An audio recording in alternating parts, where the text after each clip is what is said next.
വർഷം 2026 April 22. Indian കരസേനയുടെ X അക്കൗണ്ടിൽ ഒരു സാധാരണ സിവിലിയന് വേണ്ടി ആദരാഞ്ജലികൾ പോസ്റ്റ് ചെയ്യപ്പെടുന്നു. രാഷ്ട്രീയ റൈഫിൾസ് ബറ്റാലിയൻ ഒരു പട്ടാളക്കാരന് മാത്രം നൽകുന്ന ഔദ്യോഗിക മരണാനന്തര ചടങ്ങുകൾ ആ സിവിലിയന് വേണ്ടി നടത്തി ആദരിക്കുന്നു. ആരാണ് അയാൾ? ഓപ്പറേഷൻ സർപ്പവിനാശ്. ഒരു ഭാരതീയനും മറക്കാനാവാത്ത ഇന്ത്യൻ കരസേന ഭീകരവാദം തുടച്ചു നീക്കാൻ നടത്തിയ ഒരു നീക്കം. ആ നീക്കത്തിൽ അശോക ചക്ര ലഭിച്ച പാരാട്രൂപ്പർ സഞ്ജോഗ് ഛേത്രി എന്ന പേരിനൊപ്പം ചേർത്ത് വായിക്കാൻ കഴിയുന്ന ഒരു പേരാണ് താഹിർ ഫസൽ. ആരായിരുന്നു താഹിർ ഫസൽ എന്ന ഫസൽ താഹിർ ഹുസൈൻ ചൗധരി? എന്തുകൊണ്ടായിരിക്കാം രാഷ്ട്രീയ റൈഫിൾസ് ബറ്റാലിയൻ അദ്ദേഹത്തിന് ആദരാഞ്ജലികൾ അർപ്പിച്ചത്? എന്തായിരിക്കാം താഹിർ ഫസൽ എന്ന മനുഷ്യൻ ഭാരതത്തിനായി ചെയ്തിട്ടുണ്ടാവുക? വർഷം 2002. താഹിർ ഫസൽ അന്ന് സൗദിയിൽ ജോലി ചെയ്യുകയായിരുന്നു. അപ്പോഴാണ് ആ ഹൃദയം പിളർക്കുന്ന വാർത്ത അയാളെ തേടിയെത്തുന്നത്. അദ്ദേഹത്തിൻ്റെ സഹോദരൻ കശ്മീരിലെ പൂഞ്ച് ജില്ലയിൽ സ്ഥിതി ചെയ്യുന്ന കാക്ക ഹിൽസിൽ വെച്ച് ഭീകരാക്രമണത്തിൽ കൊല്ലപ്പെടുന്നു. താഹിർ ഫസലിന് താങ്ങാവുന്നതിനപ്പുറമായിരുന്നു ആ വിയോഗം.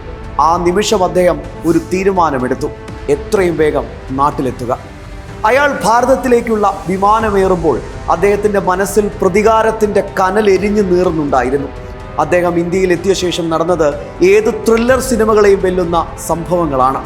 വിശ്വസിക്കാൻ നമ്മൾക്ക് പോലും സാധിക്കാൻ കഴിയാത്ത യാഥാർത്ഥ്യമായ ഒത്തിരി സംഭവങ്ങൾ.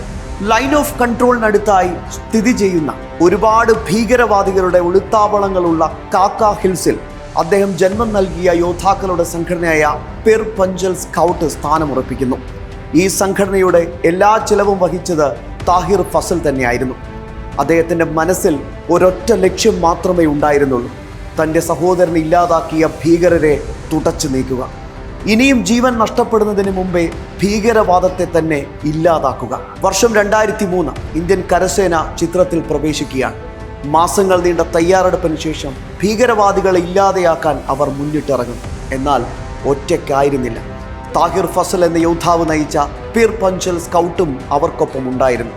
ഓപ്പറേഷൻ സർപ്പവിനാശ് ജന്മം കൊണ്ട് 80 ഭീകരവാദികളെയും 95 ഒളിത്താവളങ്ങളെയും അവർ നശിപ്പിച്ചു. താഹിർ ഫസൽ സേനയെ കാഠിന്യമേറിയ കാടുകളിലൂടെ നയിച്ചു. അദ്ദേഹത്തെ ലോകം ബഹദൂർ എ ഹിൽ കാക്ക എന്ന് സ്നേഹത്തോടെ വിളിച്ചു. ഭീകരവാദം ഭാരതത്തിൻ്റെ മണ്ണിൽ വളരില്ല എന്ന വിളംബരമായി ഓപ്പറേഷൻ സർപ്പവിനാശ് മാറി.